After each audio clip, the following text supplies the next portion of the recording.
Bonjour chers traders. Me voici encore une fois dans cette nouvelle vidéo. Une vidéo dans laquelle je vais vous montrer une nouvelle stratégie. Une forte stratégie pour attraper des spikes. Je vous demande seulement de rester à la fin de cette vidéo. Je vous retrouve donc après cette brève introduction.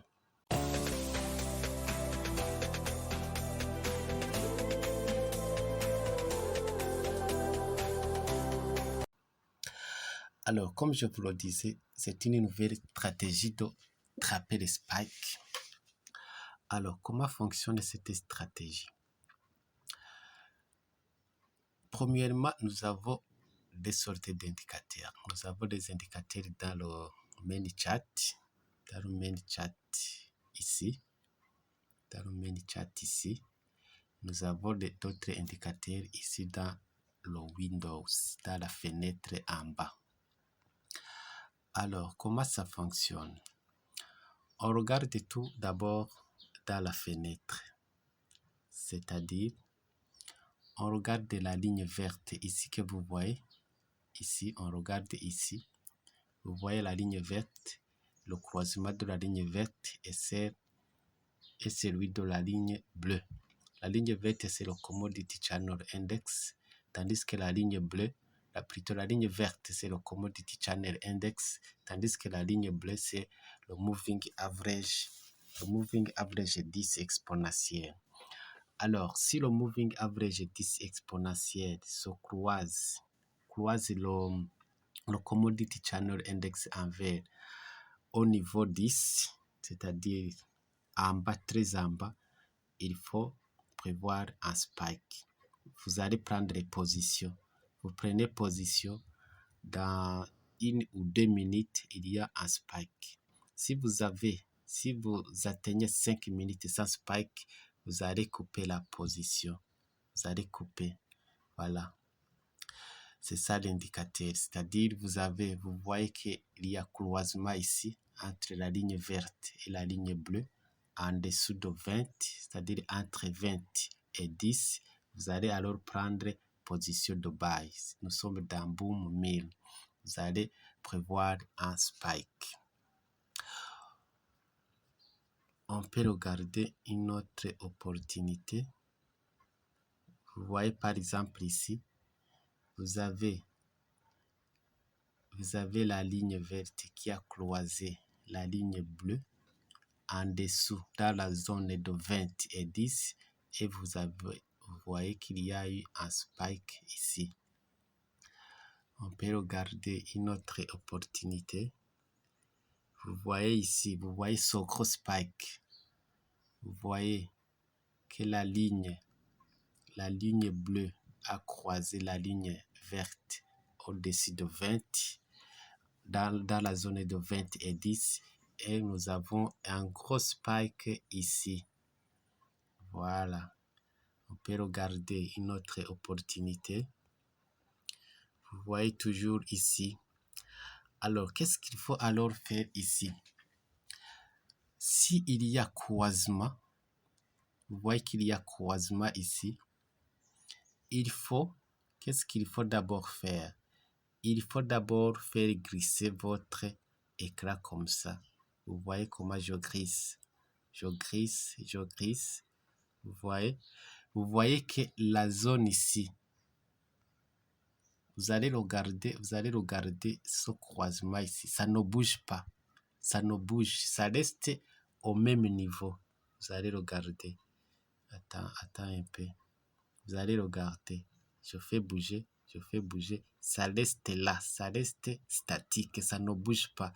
Par contre, je peux vous montrer par exemple ceci. Vous voyez ça. Regardez ici. Même s'il y a un spike, vous regardez ici. La ligne bleue va bouger. Si je fais glisser mon éclat, la ligne bleue va bouger. Regardez, voilà. La ligne bleue a bougé. De telles situations, on ne peut pas prendre, même s'il y a eu un spike, on ne peut pas prendre les positions si ça bouge. Mais par contre, ici, vous voyez ici, regardez bien, si je bouge, ça reste collé, ça reste dynamique. Là, on peut prendre position. Mais si ça bouge, on ne prend pas position. Même si un spike peut venir, on ne peut pas prendre position. On prend position lorsque ils sont dynamiques, ils ne bougent pas. Lorsqu'on fait glisser notre éclat de gauche à droite et que ça reste dynamique. On peut regarder aussi pour le... Ça, c'est pour le boom. On peut regarder aussi pour le crash. Pour le crash, regardez. Vous voyez ici. Je vais vous montrer. Vous regardez ici. Voilà. Même si je glisse, ça ne bouge pas. Ça reste là où ça se trouve. C'est dynamique. C'est pas statique. Plutôt c'est statique, c'est pas dynamique. C'est là où ça reste au niveau 90. C'est-à-dire on va prendre position. Voilà. On peut bouger un peu. On regarde une autre opportunité.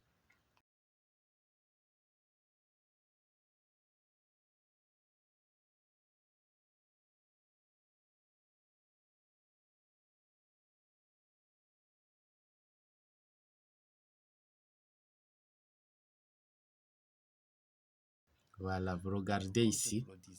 Regardez ici, il y a eu croisement. Alors, comment fonctionne cette stratégie? Et puis, même si on fait glisser, premièrement, nous avons des sortes d'indicateurs. Nous avons des indicateurs dans le main chat, ici. Nous avons d'autres indicateurs ici dans le Windows, dans la fenêtre en bas. Alors, comment ça fonctionne? On regarde tout d'abord dans la fenêtre. C'est-à-dire, on regarde la ligne verte ici que vous voyez. Ici, on regarde ici. Vous voyez la ligne verte, le croisement de la ligne verte et celui de la ligne bleue. La ligne verte, c'est le Commodity Channel Index, tandis que la ligne bleue, la ligne verte, c'est le Commodity Channel Index, tandis que la ligne bleue, c'est le Moving Average. Le Moving Average 10 exponentiel. Alors, si le Moving Average 10 exponentiel se croise le Commodity Channel Index en vert au niveau 10, c'est-à-dire en bas, très en bas, il faut prévoir un spike. Vous allez prendre position. Vous prenez position.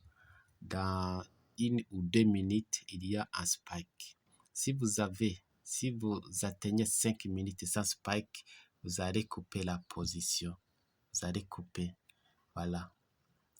C'est ça l'indicateur. C'est-à-dire, vous voyez qu'il y a croisement ici entre la ligne verte et la ligne bleue. En dessous de 20, c'est-à-dire entre 20 et 10, vous allez alors prendre position de buy. Nous sommes dans Boom 1000. Vous allez prévoir un spike. On peut regarder une autre opportunité. Vous voyez par exemple ici, vous avez la ligne verte qui a croisé la ligne bleue en dessous dans la zone de 20 et 10 et vous voyez qu'il y a eu un spike ici. On peut regarder une autre opportunité. Vous voyez ici, vous voyez ce gros spike.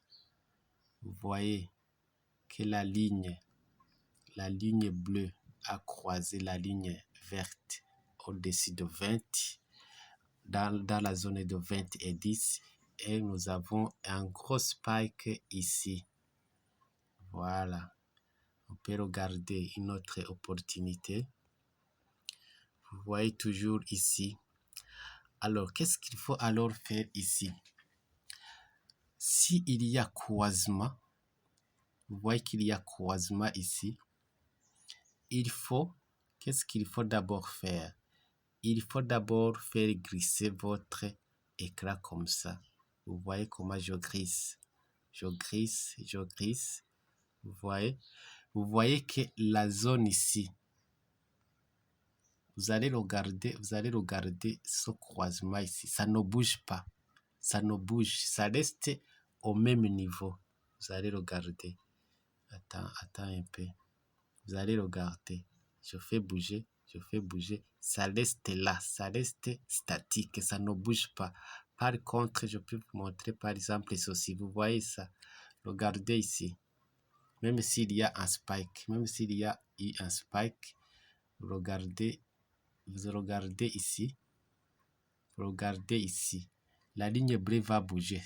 Si je fais crisser mon éclat, la ligne bleue va bouger. Regardez. Regardez, voilà. La ligne bleue a bougé. De telles situations, on ne peut pas prendre, même s'il y a eu un spike, on ne peut pas prendre les positions si ça bouge. Mais par contre, ici, vous voyez ici, regardez bien, si je bouge, ça reste collé, ça reste dynamique. Là, on peut prendre les positions. Mais si ça bouge, on ne prend pas position. Même si un spike peut venir, on ne peut pas prendre les positions. On prend position lorsque ils sont dynamiques, ils ne bougent pas. Lorsqu'on fait glisser notre éclat de gauche à droite et que ça reste dynamique. On peut regarder aussi pour le... Ça, c'est pour le boom. On peut regarder aussi pour le crash. Regardez. Vous voyez ici. Je vais vous montrer. Vous regardez ici. Voilà. Même si je glisse, ça ne bouge pas. Ça reste là où ça se trouve. C'est dynamique. C'est pas statique. Plutôt c'est statique, c'est pas dynamique. Là où ça reste au niveau 90, c'est-à-dire on va prendre position. Voilà. On peut bouger un peu. On regarde une autre opportunité. Voilà, vous regardez ici. Regardez ici. Il y a eu croisement là-bas. Et puis même si on fait glisser, ça reste dans la même position.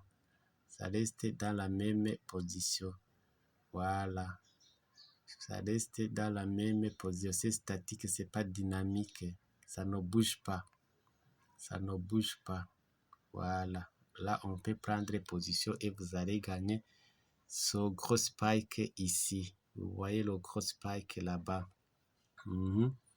C'est ça. On continue. Voilà. Regardez même ici. Voilà un peu. Voilà, on regarde ici. Vous voyez que le croisement reste dynamique. Je pense que vous voyez ici. Le croisement reste dynamique si on fait bouger. Là-bas, on prend position et on gagne ce spike ici. Voilà, c'est ça la stratégie. La stratégie est presque à 100% sûre. Elle n'est pas 100% parce qu'il n'y a pas de stratégie sûre à 100%. Il n'y a pas de stratégie efficace à 100%, mais celui-ci il est presque à 100%, 99,99%. Alors, comment alors on utilise les trois lignes que vous voyez là-bas dans le main chat? Les trois lignes ici que vous voyez ici. Comment est-ce qu'on utilise? Ce sont des moving average exponentiels 10, 21 et 50. Alors, comment on les utilise? Je vous donne un exemple. Même si on est ici. Même si on regarde un fort exemple pour que vous puissiez mieux comprendre cette stratégie. Je regarde par exemple,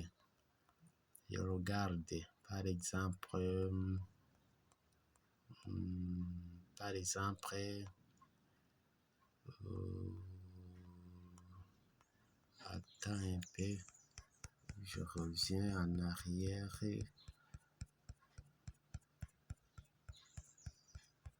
Vous excusez un peu. Voilà. Par exemple, je vois pas l'opportunité. Je vois pas l'exemple pour cette stratégie de moving average dans le main chat, dans le graphe. Je regarde dans boom 1000 par exemple. Voilà, on peut regarder par exemple ici. On est ici. Vous voyez qu'il y a eu croisement ici. Voilà, on prend position et on attrape ce spike ici. Alors, si le spike dépasse les trois lignes, c'est-à-dire le bleu, le rouge et le jaune, on prévoit encore d'autres spikes. Et vous voyez qu'il y a eu un autre spike. Voilà. Voilà l'utilisation de ces trois moving average. Si le spike dépasse les trois lignes, on est sûr presque à 100% parce qu'on n'est jamais sûr à 100% qu'il y aura d'autres spikes comme vous le voyez ici. Voilà, c'est-à-dire lorsque il y a croisement ici, vous prenez position. Lorsqu'il y a un spike qui dépasse les trois lignes ici, vous allez prévoir d'autres spikes, c'est-à-dire qu'il faut prendre encore d'autres positions. Voilà comment ça fonctionne, les trois moving average qui sont dans le graphe. Vous pouvez encore une fois le constater. Et vous pouvez le constater. Je vous ai dit qu'il n'y a pas de stratégie à 100% parce que ici, ça a dépassé. Ici, ça a dépassé. Ici, ça a dépassé, mais il n'y a pas eu d'autres spikes. Pourquoi? Parce que le spike ici était trop long. Le spike ici était trop long. Vous allez même constater que le commodity channel ici a atteint le niveau 90. Alors, si vous voyez de telles situations, il ne faut pas prendre encore une fois une autre position. C'est-à-dire, vous prenez une position ici, le spike dépasse les trois lignes ici, le spike dépasse les trois moving average ici, mais il est trop long jusqu'à ce que le commodity channel ici atteigne le niveau 90, il ne faut pas prendre position. Vous allez même regarder que le moving average a également atteint le niveau 90 ici. Si on ne peut pas prendre encore une fois une autre position. Voilà. On peut regarder une autre opportunité. Vous pouvez même le constater ici. Vous voyez que le moving average, il y a eu croisement ici. Il y a eu un gros spike. Ils ont dépassé les trois lignes ici. Ils ont dépassé les trois lignes.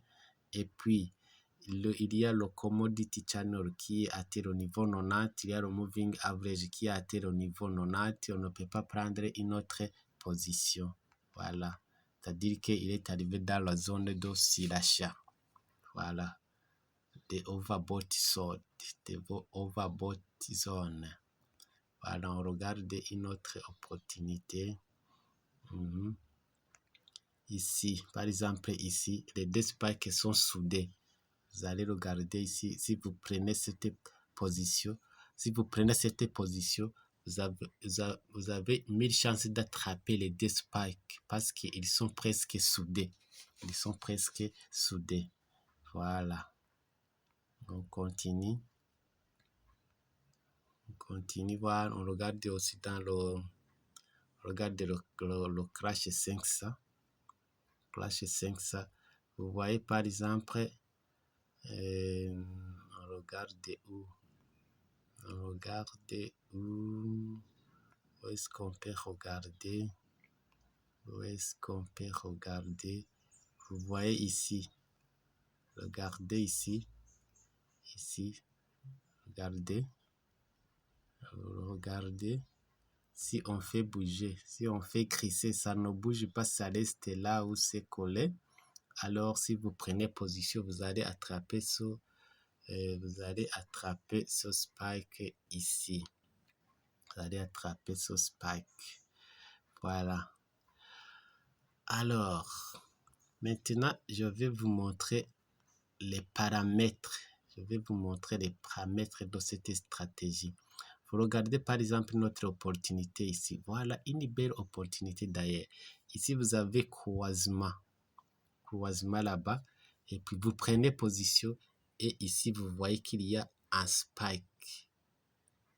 vous avez une succession de 3 spikes qui sont presque soudés. C'est-à-dire qu'avec cette position, vous pouvez attraper les 3 spikes ici. Vous allez attraper les 3 spikes. Voilà. Alors, comme je vous le disais, donc, je vais vous montrer les paramètres de cette stratégie. Comment paramétrer cette stratégie. Alors, vous allez suivre. Et puis, on voit comme vous le savez tous, on utilise le petit f qui est là-bas. On utilise le F qui est là-bas. Le F. On touche le F, voilà. On va d'abord supprimer ces paramètres. On va d'abord supprimer les paramètres. Pour supprimer, on va ici. On va là-bas. On touche. Voilà. Voilà, alors notre graphe est vide. Notre MT5 est vide. Alors, nous allons ajouter notre premier moving average. Notre premier moving average. De ce fait, on va toujours passer par le petit f qui est là-bas. Le petit f qui est là-bas. Voilà. Et puis, on va sur le moving average que vous voyez ici. Moving average. Voilà. Et puis, on va mettre le moving average 10. Vous voyez. Moving average 10. Période 10. Shift 0. Méthode exponentielle. Appliquer à close. Appliquer à close. La couleur, on peut mettre la couleur jaune. Vous pouvez utiliser n'importe quelle couleur. Ici, je préfère la couleur jaune. Une fois terminé, on va sur Done que vous voyez là-bas. On va sur Done que vous voyez là-bas. Voilà. Et nous avons notre moving average en jaune qui est déjà là-bas. Alors, pour ajouter notre deuxième moving average, on passe toujours par le petit f que vous voyez là-bas. Le petit f que vous voyez là-bas. Et puis, on retourne sur le petit f que vous voyez ici. Voilà. Le petit f. Et puis, on va dans Moving Average comme on l'a fait pour le premier. C'est ça. Moving Average. Et puis, on change la période en. On ajoute la période 21. Le reste, on ne change pas. On change la couleur. On utilise le gold. Vous pouvez utiliser n'importe quelle couleur pourvu que les deux moving average soient de couleurs différentes. Voilà, une fois terminé, on va sur le épre que vous voyez ici, le down en anglais. Voilà. Et puis on touche voilà. Et voilà notre première fenêtre qui est déjà installée. Je pense que vous voyez la fenêtre que nous venons de mettre en place. Se trouve ici. Alors, on continue. On va mettre notre moving average dans la fenêtre. On va mettre le moving average dans la fenêtre. De ce fait, on va passer par le petit f que vous voyez là-bas. Le petit f. Une fois sur le petit f, on va maintenant passer par notre première fenêtre, c'est-à-dire le petit f que vous avez là-bas. Le petit f, et puis on va mettre notre moving average. Le moving average, vous le voyez ici. On va mettre le moving average. Le moving average qui est le moving average 10. On va mettre 10. Shift 0, méthode exponentielle appliquée à cause, on peut laisser la couleur bleue. On peut laisser et puis on clique sur Done. Alors, le dernier indicateur que nous allons mettre, c'est le Commodity Channel Index. Commodity Channel Index. On passe par le petit f et puis on va dans le petit f, l'autre petit f ici parce qu'on va mettre notre moving average dans le Windows que vous voyez ici, dans notre fenêtre que nous avons créée. Voilà, on passe par là-bas. Et puis, on va chercher le Commodity Channel Index dans les oscillateurs. Vous avez le Commodity Channel Index ici dans les oscillateurs. Et puis, voilà, on va mettre Commodity période 14. Période 14. Appliqué à Typical Price HLS bar 3. Le style, on va mettre la couleur bleue. Ici, on ne va pas changer, on ne va rien changer. On va laisser le moins ça ou le 100. Ou si vous voulez, vous pouvez supprimer ça. Mais ici, on va rien changer. Voilà. Une fois terminé, vous allez cliquer sur le down que vous voyez là-bas.